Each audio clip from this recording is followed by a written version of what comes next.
La famille est comme une entreprise. Le père est le président, la femme la vice-présidente, les enfants sont les membres du conseil, les voisins les clients. Le père est président, cela veut dire qu'il préside, pas qu'il possède. La femme est vice-présidente, ce qui veut dire que tu ne prends pas de décision sans demander son avis. Et les enfants sont les conseillers. Tu les informes de ce que tu fais et pourquoi tu le fais. Si tu veux maintenir la maison unie, ce doit être un effort collectif. La gestion du foyer est le plus grand test du leadership d'un homme. Voilà pourquoi l'apôtre Paul dit « Si tu veux entrer dans la maison de Dieu et siéger dans cette chair, tu dois d'abord bien gérer ta propre maison. » Certains hommes veulent construire la maison de Dieu, mais n'arrivent pas à construire leur propre maison.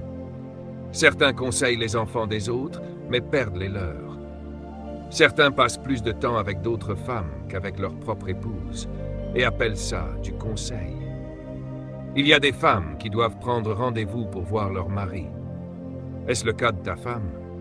Veut-elle te voir, mais tu ne lui as pas parlé depuis des mois? Tu es le gestionnaire de cette maison. Voilà pourquoi il est si important que tu comprennes, en tant qu'homme, que la famille est ta responsabilité la plus sacrée.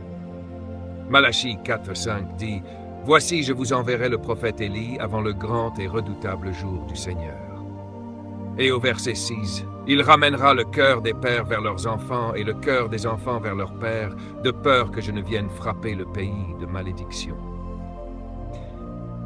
Dieu dit, quand une nation semble sous malédiction, c'est parce que les pères ont abandonné leurs enfants, pas les mères.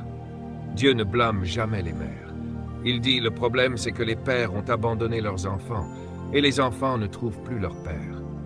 C'est pourquoi le pays est sous une malédiction. Éphésiens 6:4 dit, « Pères, n'irritez pas vos enfants. Au contraire, élevez-les en les corrigeant et en les instruisant selon le Seigneur. » Père, voici notre responsabilité.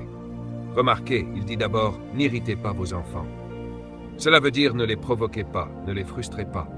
En grec, cela signifie dire une chose et en faire une autre. Ne dis pas à ton fils, « Ne fume pas », alors que toi tu fumes. Ne dis pas, « Ne commets pas de fornication », alors que toi tu couches avec 6 femmes. Ne dis pas, « Lis la Bible », alors qu'il ne t'a jamais vu la lire. Ne dis pas, « Va à l'église », emmène-le toi-même à l'église. Ne provoque pas tes enfants. Ne les frustre pas. Les prisons de nos nations sont remplies d'hommes en colère. Et je te garantis que 90% de leur colère est dirigée contre leur père. Pourquoi? Parce que leurs pères les ont frustrés. Puis il dit, « Instruis ton enfant. » Que dit-il exactement?